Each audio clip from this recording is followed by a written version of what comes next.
Good morning and welcome to the Coffee Access Travel Podcast. Get ready to embark on an exciting adventure through the vibrant world of news, culture, gastronomy, lifestyle, and tourism in Colombia's stunning coffee-growing region. I'm your host, Erin Donaldson, and I am thrilled to have you here. So, grab your favorite cup of coffee, maybe even from the heart of the Coffee Access, and join me as we dive into the rich flavors and fascinating stories that make this region truly special. Let's explore the magic where travel meets discovery.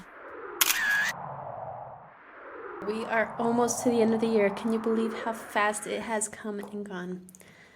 And we are back in the rainy season. If you're wondering what the weather's like here in Colombia at this moment, it's a little bit overcast.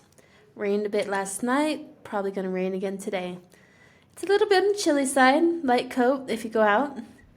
But Manizales is still the best place to be. And if you haven't joined my group, I have two groups. Expats in Manizales, which has been around now for about 5 or 6 years at least. And then Expats in Pereira. Expats in Pereira was one of the first expat groups in this region. It's been around now for about 10 years. And it's a much bigger group. We've got about 1,300 people in there. Obviously, it could be a lot bigger, but I've been very selective about letting people in who basically just aren't assholes. People who want to share in a constructive way. People who live here at least most of the year or have a second home in Colombia. If you're here for parties and drugs, my group's not for you. You'll find your group. But for people who just want a healthy lifestyle and who want to connect with other people who might be quality persons to know and have around, then Expats in Pereira is definitely for you. So check it out. I have my own trip coming up here in a few weeks. I'm planning a trip to Medellin just to dance tango. And if you love tango or you happen to be part of the international tango community, both Manizales and Medellin are wonderful destinations for that, and I totally recommend them. So that's our list of news and updates I wanted to get through to you. Let's move on to our main topic. This episode is centered around Pereira. Over here behind me is a picture of Cascada de los Frailes, or Friars Waterfall, a really nice little hike in Pereira. It takes about an hour, 45 minutes, hour to get there, if that, and about the same getting back. It's kind of flat, little rolling hills, but nothing. If you have physical issues where you can't do a whole lot of walking or you can't handle real rugged terrain, this is a wonderful hike, especially for retirees, small children. Contact Jarumo Blanco. It's like a eco lodge in Pereira near to where the waterfall is located. They're the ones who handle the tours. And they usually do a group tour at a lowered price on Sundays. So check on that as well. All right, let's move on to our next topic. So today we have an interview with Hernando Hoyos Baena. Hernando is a painter and mosaic artist. Here we call it artes plásticas when it's like a mixed medium type of skill. And he's been painting for his entire life. He began at a very young age. And this is an interview I did with him about a month ago in his shop. I couldn't get it done sooner because I had some issues with file transfers, but I have that sorted out now. I found a tool that would work for me. So check out this interview with Hernando Hoyos. He's a wonderful friend, a wonderful person, and an amazing artist. Enjoy. Okay. Good to be here. Anytime you want. Hernando, tell me about the type of art you create, because when we're talking about art, yours in particular is always a combination. Just like in your exposition when we talk about tajitos, tela, painting. So first of all, I want you to tell you a little bit about your background, a little bit about your creative space, a little bit about the type of art you produce. Okay. I started when I was very, very young. I don't even remember when I did it. But I do what the things that I do today, I have done it since I was 3 years old. See? So I am a son of two people who always want to be artists. But Pereira is a very young city. It's only 160 years old. So back in those days, they didn't have the chance to be an artist. They had to be a businessman or a farmer or see something. So they always wished to be artists. My mother was always doing things with her hands, like how do you say? Knitting or crocheting See, or weaving. Or yes, something? everything. She was very successful with Any kind of manual any hobby. see yes Sewing, yes. embroidery. But especially with the needles and Embroidery. sí, yes. Bordado. Bordados, crochet, Uh-huh. malla, macramé, with knots and everything. Any type of weaving and knotting Yes, and anything like yes. that. Uh-huh. And I saw her since I was born doing it. And a lots of times I help her. See, when I grew up, I tried to be an architect, just to please people. You went to architecture school? Yes, I Okay, went so to you graduated as an architect? No, I quit in the half of the Halfway way. through, you just Yes, you knew. It yes. wasn't- Well, I was so unhappy and I Uh-huh. was having a very hard time with my own self. I was a very good student. I did great marks, but my own self, with my own self, I was dying. It wasn't for you. Exactly. So I quit and I went to the art school, and I tried to develop my own language as an artist, and I was for like 6 years without going out or without doing Just anything. focused. Just Focused on the focus goal. on that, and I did a lots of paints, in, let's say, in the classical way of painting. See, but at the same time, we had my wife and myself. We had we work with the Indians and with the communities that are very vulnerable. And when you touch their heart, what they do is they invite you to join them to do things with the hands. See, and in that moment, they tell you the oral tradition. See, and they tell you the gossiping, but also the stories about the grandpa or the first people who were there, or lots of things that aren't written. Spoken only. Spoken only, yeah, oral. Oral tradition. histories, oral Yes, tradition. yes. So after a whole bunch of years, I found out that I loved that part. See, and I used to love that part with my mother also, because when my mother was working on that Any kind of manual manual things, the stories came out, ¿sabes? And She would start telling you stories. and grandma the same, and my aunts, and see. Okay. So so I start to think that I just don't want pictures that are just pictures. See, I want something more deep and with another type of craft. See, so I start to I cut some pictures and I start to do like tapestry. See, Like a weave. like a weave, yeah, exactly. And I found out that incredible images came out without my pretension. See, They just they just created themselves see, almost. almost. You I started could pull a little farther or shorter to keep some image, but it was like a wow, this just came out from thought. So that's how I came to this type of art. See,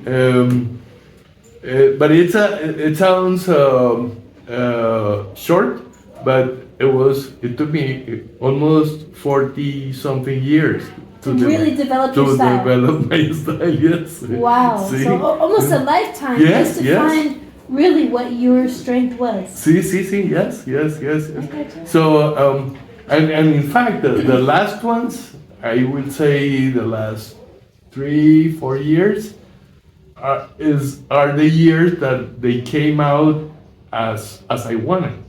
Before Okay. before they were so confused and they were so Like abstract. maybe too much. Okay. I couldn't control them. See, now I can control Now you them. see like a pattern. And you Yes, and I want in this side dark and in this side lights and you know and spaces, you know, like this in the back and this in the front That's see, incredible. but it came out with lots of work and lots of years of work. So what I do is I do a big scale pictures with things that I am living at the time. And for example, the colors are the colors of the sky. If there is the summer, our summer, that is the dry season. The skies are always blue and the plants they blossom and stuff. And it influenced me a lot when I do my paintings. Beautiful. And then I cut them and I what do you say, them. weave them. Weave them. So that's how I came to this point. See, but as I told you, it took me like maybe 40 years to reach this 40 years. Don't give up. Your day will come. see, that's how it is. Incredible And you see when you see when you have the chance to go to museums and so and you see the art of the masters, you see when they reach certain age, Everything flourishes. See. Their masterpieces come out. Incredible. But sometimes young, Yes. they do the same. When Was like it Mozart that wrote his works when he was like 12 or something? excuse me. Some of these old composers that started at 12. Right? Yes. And Picasso, for example, Michelangelo, he did the Pietà maybe when he was 20 or so. Yeah. But in my case, it's an art that you have to develop with time Sure. and with a lot of effort. See, sometimes you feel like frustrated because all that came out is the word is not the right word. It came out ugly. Okay. See, it's not the word, but it's the only one that I know. It wasn't what you imagined. It wasn't what you had in mind. Yes. In the beginning. And also because for some reason they take the way they wanna, not the way you want to. And so, what do you think changed in your environment that caused your style to suddenly come to the forefront? Like, was there any pivotal moment or transition that sparked this, or was it just a gradual building up? No, it was just a gradual development. Yes. Okay. That's why it's for me. It's hard to believe that people that paints once in a week or once in a month are artists. See, because what I have seen with myself and with lots of artists is that it's a huge effort to find out your own way to transmit, your own way, your own language. See, as I tell you, it took me 40 years. See, but I don't know. I think I'm lucky that I could get to this point because some people they just never get to any size. And you have a wonderful studio here. Oh, thank you. Yes, I am a very privileged person because in my old house My grandfather, when my mother died when I was 11, and I went to live in that house, in my grandpa's house, with them. And back in those days, there were lots of insecurity, and Grandpa almost built a place for me to not to go out. So he said, bring as many friends as you want. He created this little paradise just so that you could be safe and develop your talents, develop your passions, but in a controlled environment. Yes. And he bought me a drum set. Yeah. And ping pong table and, and a whole bunch of colors and brushes, size and things. And I spent almost all my life there with my friends. I was allowed to bring as many kids as I wanted. So sometimes we were 30 kids. Wow. In my house. See, so I started when I was let's say 12. And well, then I went to Bogota to study architecture. Then I went to New York, and then I went to Paris, and I studied sculpture, ceramics, things around art. See. So your studies. So it's not just that you're a painter; it's that you've diversified by learning different techniques. Yes. I am a very lucky person that I am a very handyman. I can do almost anything with my hands. So so that's how I came to this point. Anyway, talking about the studio, the other studio was a really fantastic place, and it was very funny because I always said that I wouldn't be able to paint if I had a view. So the other one was very close. You didn't have a view. I didn't have any view, and this one has this fantastic view that we'll show everyone what the view is. And with this view, I still can work very fine, and I love to like to rest. Taking a look of the lake and the swimming pool and also the birds. We are very lucky to have this amount of birds around. All right, thank you so much. It's been a pleasure being able to learn more about you. So, what did you think of that?